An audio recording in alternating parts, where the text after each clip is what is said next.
Hello, Scrufftards, and I imagine quite a few Vatniks. Welcome to the War Zone. I'm Scruffy, and this is Scruffy Tales.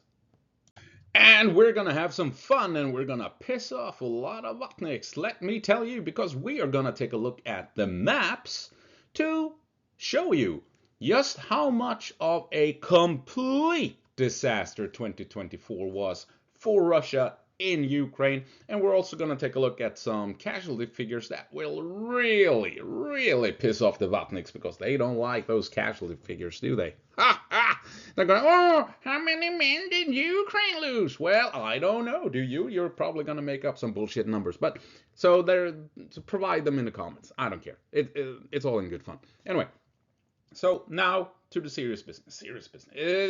Facts, truths. Let's take a look at the maps and talk about how much of a disaster 2024 was for Russia in Ukraine. Oh, I forgot to turn the mic on. Here we go. Right. Let's take a look just how big of a massive fuck up the Russian military campaign of 2024 was.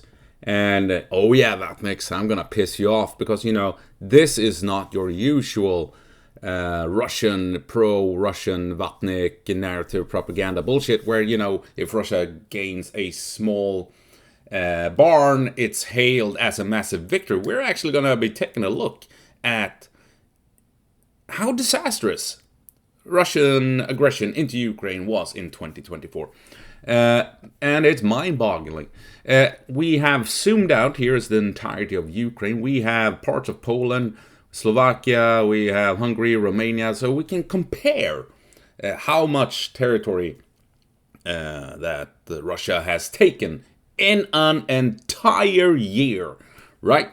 This is Russia throwing everything they have at the Ukrainians, according to you Vatniks, a far inferior force than the Russian military. So we're gonna be taking a look at how Russia is, according to you, steamrolling the Ukrainians. So we're now on the 1st of January 2024, and I figure we can move ahead to the 1st of February. Now take a look at the front line.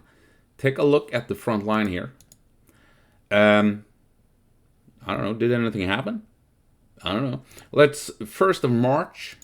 Ooh! Did you see? Did you see? Oh my God! Let's head on over to 1st of April. A year ago. A year ago. Huh? Not much. May. No. June. No. Did anything happen? Oh, did you see? I saw it. It moved. The map moved. Let's see here. August. Now things is going to happen, right? Oh, here we go. They're pushing out of Avdiivka at this point. Down here. Yeah. Oh, yeah. Let's see. September. Oh, what happened up here? Kursk. Ukraine just pushed in a few short weeks. Grabbed a big chunk of Russia. And you're going to go, oh, it's not a chunk. It's barely 1.1%. But we're now comparing it to Russian pushes down here, right? As you can see, if you're going to compare Ukraine with Russia, it's a big chunk when you're talking about this war, progression in this war. But here we go. Russia has made a major effort pushing out to Pokrovsk out of Avdiivka. Absolutely undeniable. October, still here, but Ukraine is still holding on in Kursk, right? November. We're nearing the end of this massive Russian push. Yeah, they're definitely grabbing territory.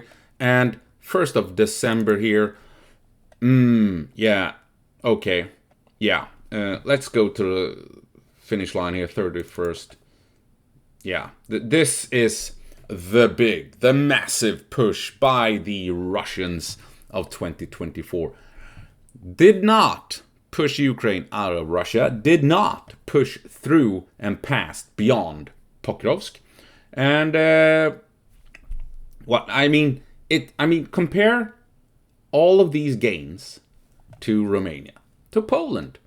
I mean, if we take a look at these gains down here, Avdiivka to Pokrovsk, and this tiny piece of land down here to Estonia or Latvia, I mean, right? You can clearly tell, or Poland, you can clearly tell that this is not impressive. These games, they're not impressive. There's just no way in hell that you can make the claim that this is impressive. What Russia has tried to do for an entire year.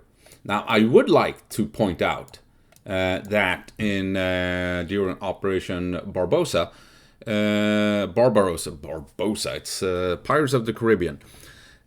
Germany went from, I don't know, was it something like this? In 6 months, they made it all the way to up here. And hell, they actually made it all the way to somewhere over here, because this right here is where Stalingrad now, or down here, sorry, this is where Stalingrad is. Volgograd it's called today. So they made it through here, basically, right? Compare that to what Russia is trying to achieve down here in a year.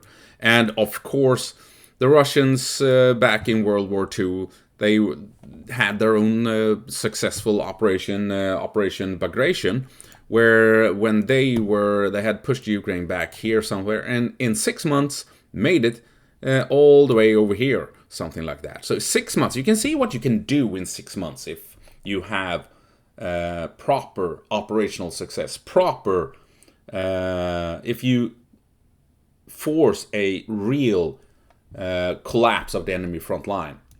You can move from Poland to Moscow in 6 months, right?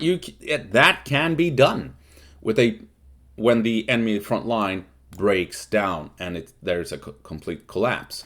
This is not a complete collapse.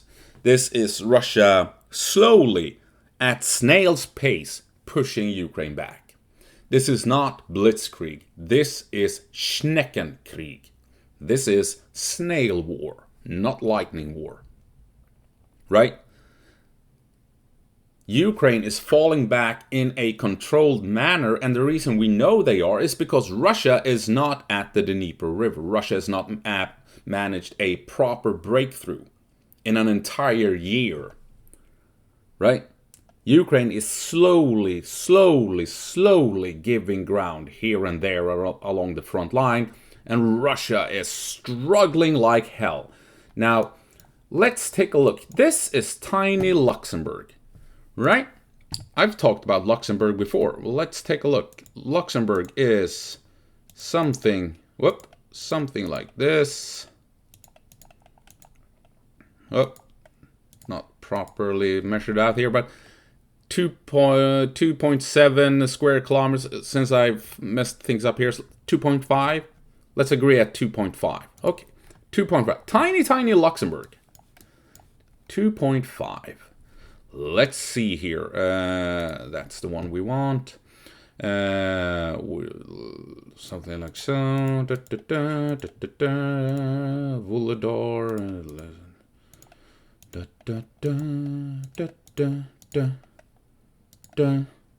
Oh! What? Really? Now I messed up down here. Let's move like so.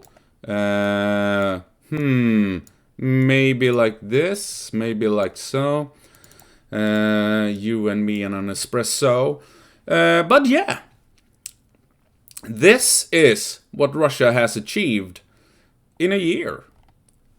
They have spent an entire, truth be told, more than a year, because this push from Avdiivka to Pokrovsk began in the fall of 2023. So it's more than a year, and it's still ongoing.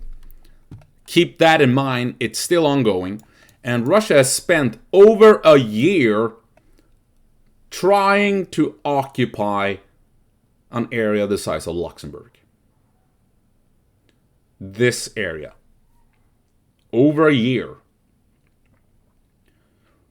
Now, imagine it's World War One, and you have the trench lines going from the coast all the way to Switzerland, and Germany spends 14 to 16 months pushing the French back this area in France somewhere. Would that be considered a breakthrough? Would that be considered collapsing French lines if Germany spends 16 months to push the French back this amount of territory somewhere in France? Of course that's not a breakthrough. Of course that's not collapsing French lines in World War One, right? So why would it be collapsing front lines in Ukraine in 2025, 2024? It's just ridiculous. Now, speaking of Luxembourg, and Russia spending 14, 16, 18 months trying to occupy Luxembourg, Germany invaded, conquered, and occupied the Netherlands, Belgium, and Luxembourg in 20 days. And in those 20 days, they also defeated the British and French armies within Belgium. So the Germans were fighting the Dutch, the Belgians, the French, and the British. All their armies, not just piecemealing, giving the Belgians some tanks and some anti-tank rifles. No. The French and the British, they were here fighting. And Germany defeated all of them and conquered all of this in 20 days. In fact, here's the funny thing. This was the plan. You had the Maginot Line here with the border between France and Germany. The Allies knew that the Germans weren't stupid enough to go through the defensive line. They knew that Germany would be attacking through Belgium. So the French and the British, they waited on the border with Belgium. They knew that because how did they know? Because the German battle plans had ended up in Belgian hands after a plane crash. And the Belgians naturally said, what the hell is this? So everyone knew that this would be the battlefield. The British and the French had planned it from the start to defeat Germany and Belgium. The Germans knew what was going on. They knew that they would have to attack into Belgium to deal with the French and the British because they couldn't attack through the Maginot Line. And the Belgians, they were like, what the hell is going on? Why is everyone planning to destroy our country? So everyone knew that this was happening. And still, Ukraine, still, Germany only needed 20 days to occupy and conquer and take control over all of this and defeat the two most powerful armies in the world at the time, the British and the French. 20 days. Meanwhile, Russia struggles in Ukraine to occupy an area the size of Luxembourg. They spend 18 months trying to do it against an adversary that Russia and all the pro-Russians consider to be highly inferior. Does that shit add up in any way, shape, or form? I'm asking you right now. We know what a collapsing front line looks like. The Germans showed it to us with Operation Barbarossa. The Russians showed it to us with the Operation Bagration. And we know what a proper lightning war looks like when Germany defeated the French and the British in Belgium by coming around behind them, through Luxembourg, as it were, coming up behind them, tricking them to move towards the main German army, and then moving in at speed. At speed, they got gridlocked in Luxembourg. But that's a different story. Everyone, they even were spotted, but that's enough of the history. They came in behind them eventually. It was a shit show for the Allies, and Germany won. We ain't seen anything of this over here. Anywhere. Nowhere. Except when Ukraine liberated all the green areas. All the green areas was liberated using maneuver warfare, outflanking, outmaneuvering, and outgunning, as it were, the Russians and forcing them to run for their lives to avoid being encircled and trapped and what have you. So, yeah, There's just no way in hell you can claim that this is a big, massive, successful military operation for the Russians after the initial, say, 2-3 months of the war. After the first 3 months, Russia has been fucking up every day ever since. And there's no way you can claim otherwise, right? There's just no way. Now, to further highlight it, and now, if the Vatniks weren't pissed off before, they will be pissed off at this point. Take a look at this, because this, January 20th, 2024 to January 5th, 2025, that year that Russia tried to occupy an area the size of Luxembourg, they've gone from roughly 375,000 casualties up to that point at the beginning of 2024. And throughout the year, trying to occupy an area the size of Luxembourg, they at the time nearly reached 800,000 casualties. 400,000 casualties in a year, dead and wounded, not only dead and mainly wounded casualties. In a year, and Russia did not even manage to occupy and control an area the size of Luxembourg. Let that sink in. Now, of course, the Vatniks, they're going to go, it's not true. The numbers are inflated. Okay, they're inflated. Cut them in half. Cut them in half. Still,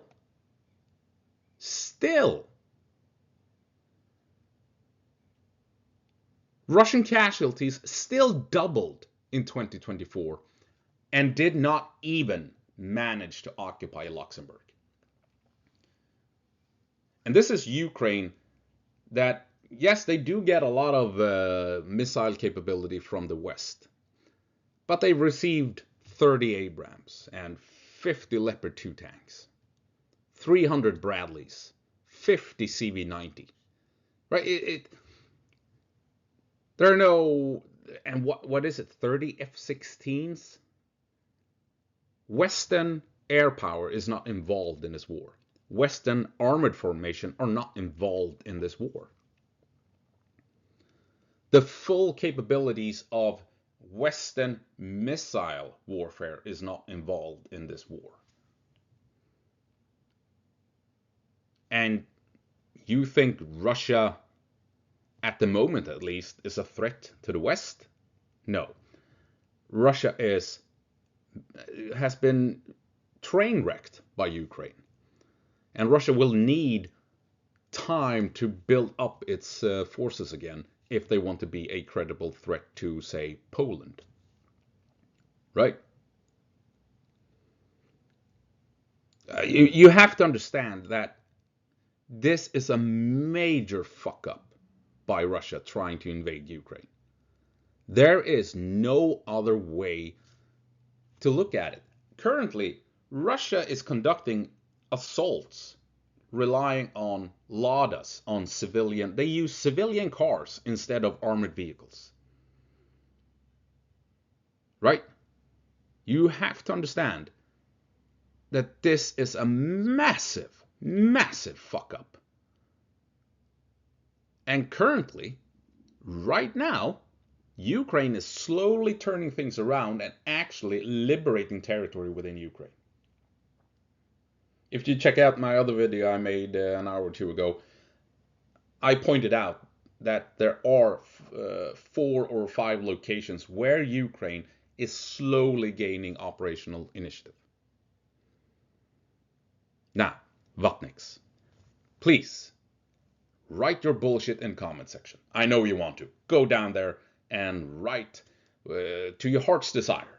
And all the rest of us, go down there, read it. It's gonna be fucking hilarious. I guarantee it. Well, wasn't that fun? Huh?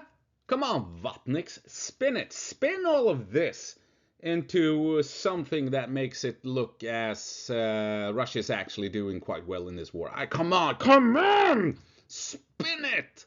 Right? Ignore the tiny advances that, demanded massive amounts of casualties to even make the slightest headway. Come on, I want to hear your spin on this. How 2024 was, in fact, a huge success for Russia. They barely managed to push into Luxembourg, while at the same time, Ukraine invaded Russia itself. Right? Come on, let's hear it. Let's hear it. It's gonna be awesome. If you're not pro-Russian Vatnik, I promise you, this comment section is gonna be glorious. So go down there, unless I've scared them off with all of this promoting of their stupid comments. But I'm hoping it's gonna be funny as hell. And the dog wants something. I need to go check on the dog. As always, go på marsch, Ukraine, and give them hell.